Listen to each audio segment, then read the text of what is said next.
I feel like we talk about conservative men being DL a lot, but we don't talk about the women enough. A lot of the MAGA women are just DL women that they didn't have the courage to live in their truth and therefore feel like they should now prosecute others that do. And like there's kind of this running joke about like conservative women, also like Christian women, also kind of Midwest, where I can't tell if this is a lesbian or one of the three groups I just mentioned.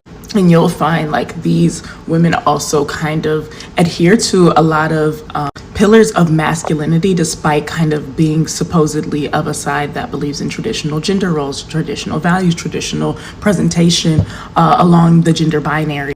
But they'll still be the ones to be like, I got my guns. They might even be in the armed forces themselves or have a past in it. There's still some big pillar of masculinity they'll choose to align themselves with, usually through like some brute force, whether it be through weaponry or a background in a force. They're often not very good at how we conceptualize practicing femininity in our world. Republican makeup is a thing, and that kind of is reflective of they're putting on this representation that is not who they really are. A lot of these people would be masked lesbians if they had the courage to be. And so as somebody with the background of being forced to be feminine while having a masculine interior and feeling of self, I know exactly what that looks like when you're covering up who you actually are, especially when you're exhibiting behaviors of hate towards certain groups that embody everything it looks like you're trying to cover up and ignore about yourself. And that's why when we have these conventions, the Grindr app is shutting down. If there was a way to measure DL women activity at these events, we would see probably similar things. A lot of these people are using this cult to run from what they really have within themselves. And like this happens all the time, and we can use religion to also exhibit this. Every time, like people always be like, watch out for them religious girls, watch out for them, because people often run to religion when they do something bad or they feel shameful about something in life as a way to cope. A lot of people are running to MAGA as a way to cope for other things. And the groups that MAGA hates is everything that the people that support MAGA is insecure about within themselves.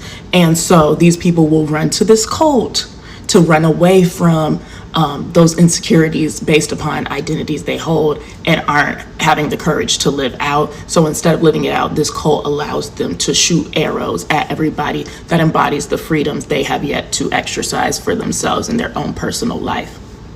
I feel like we talk about conservative men being DL a lot, but we don't talk about the women enough. Okay, but can we talk about how DL conservative men are all bottoms and DL conservative women are literally all tops? So I consider myself straight passing in the sense that if a guy talks to me, I'll pass. And these women eat that shit up. They have been so aggressive with me after like 2 wine coolers. I remember my first girlfriend's family was from Saltville, Virginia.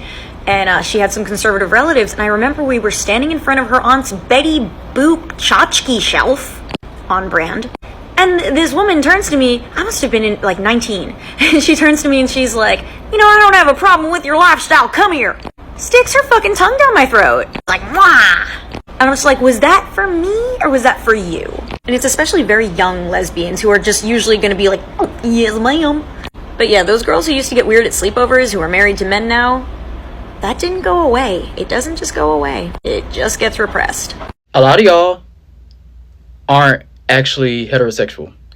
You're actually just Christian. A lot of y'all aren't heterosexual. Y'all are just indoctrinated into patriarchy. And with that being said, everything that's going on right now in politics, specifically American politics, is kink play. It's kink play that we are all being forced to participate in. And it's specifically a very long game of kink play that was formed during the inception of this country. Most men are born into the indoctrination of the rules of this kink play, which is if you have a penis, you're a man. If you have a penis, your character is man. If you have a vagina, your character is woman. Your role as a man is to inseminate the women character and create more children, create more characters to keep the game going. But every character has a role with rules to their character to fulfill their prophecy in this drawn out kink play.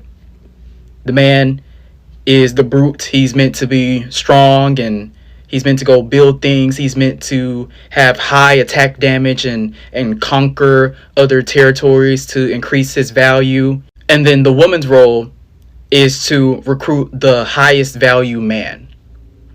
The man with the most money, the man with the most property, the man with the most like followers, for lack of a better term. Whoever's the most powerful man, meaning he's at has the highest score in the masculinity role in the male character, that's who the woman is conditioned to go after and procreate with in order to spread more valuable genes, more valuable players, create more valuable players. And just really quick, think of it like this. If patriarchy, the kink of patriarchy is Hogwarts, religions are the different houses. But most men are attracted to masculinity. Problem is, they're indoctrinated into believing that the woman character isn't supposed to possess masculinity. In comes the hatred for women who don't need a man, who provide for themselves, who get their own jobs, who hold jobs close to what a man's role is said to take over, and how men who possess femininity or fulfill a more feminine role, they're seen as opting out of the patriarchy, opting out of the game. That's why they're considered weak. Like, oh, you were too weak to play the game. That's why you're gay and you're feminine, because you're weak-minded. You're too weak to play the game, and I'm stronger than you because I'm still playing the game. That's why the entire LGBT community is seen as a lifestyle, because their existence is a chosen lifestyle. Their religion is a chosen lifestyle. Their government is a chosen lifestyle. Even down to capitalism, the fact that you have to pay for everything is not even necessarily just to fuel the pockets of rich people who these men are seen as like high value men.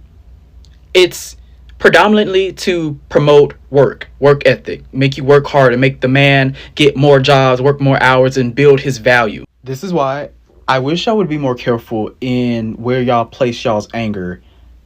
Yes, there are a lot of powerful people that are making a lot of detrimental decisions and choices on behalf of the entirety of society and humanity, but also recognize that people like Trump, Elon Musk, Yucky Zucky, what's the other one, Bozo, these are all mascots. These are all people to kind of advertise like, oh, be this type of high value man, be the tech billionaire high value man, be the fucking dictator high value man, be the mad scientist high value man. Like, these are all mascots for different types of like kingdoms that you should strive for as a man. And this is also why you should never fall for any propaganda of a man saying or advertising that marriage is against a man, is harms a man's value. It is literally to aid a man and add to a man's value. Marriage can only ever harm a woman. It is not written to harm a man's value. It is only meant to increase a man's value. No matter how many times a man gets married, his value only goes up. If a woman like marries multiple times, her value goes down.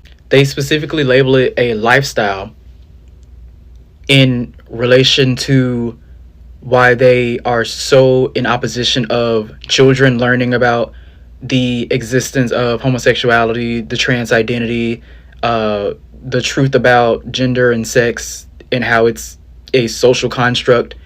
Because if they learn that, then they learn that they have an option to opt out of playing this game and continuing this kink play. It's part of why some of these patriarchal men feel so endowed and empowered to take advantage of children. That's them asserting their dominance. The concept of the man does all the work and the woman bears all the children and raises the children, because the woman is meant to be a trophy, and the women and children are meant to be trophies to the high value man. Y'all gonna hate this part. The display of a man marrying a woman sometimes is just to impress a man, other men. It's the conversations they have during the work meetings, at the bar, how the conversations about how he dominates the woman. It's never about love, it's about capture.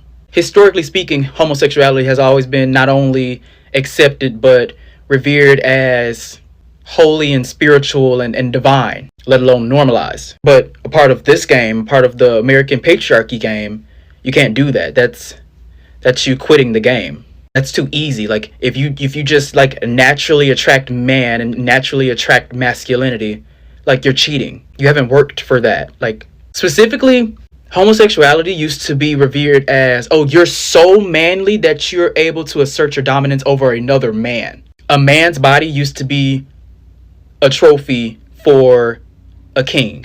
But in America, in this regime that we're under in American patriarchy, you can't just be homosexual. You can't just be homosexual. You haven't earned that. You haven't earned the right to dominate another man. You're not strong enough. You don't have enough value. You haven't conquered a woman. You haven't produced valuable children. You haven't conquered territory. And this is why I say, and a lot of people don't understand what I mean when I say this, but at the top of the patriarchy isn't just a man. There's a woman. There's a lot of women. And I say that because a woman has the power to dismantle this patriarchy. A woman has the power to devalue a man. A woman has the power to render a man useless, even just in the game of patriarchy, let alone completely destroy the patriarchy and end the game in and of itself. The character of man will not be able to end this patriarchal game. He does not have the power. He has the power to quit the game, but he does not have the power to stop the game. It is the woman character that can stop the game. You can reference the 4B movement that's going on in, I think it's still going on, but the 4B movement that originated in Asia, where women are like, if y'all aren't going to treat us right, we're going to stop having your children and we're going to end the fucking game. Hint, hint, why we've never had a woman president. They know, the patriarchy knows that the second that a woman gets into office, she is going to end the game. And just for clarity, I shouldn't have to say this. If you're intellectual enough and conscious enough, you understand what I'm saying, and you understand that I am not promoting that everyone is supposed to be homosexual, every man is secretly homosexual, every woman is just a hole for straight men, and every straight man isn't cheating on their wives with their fucking co-workers at the office. Like, if you fucking think that, you are just internalized, you're just projecting your internalized bigotry. What I am saying is, a lot of y'all are indoctrinated into the lifestyle y'all currently live. The state of America right now is just one big cuckold.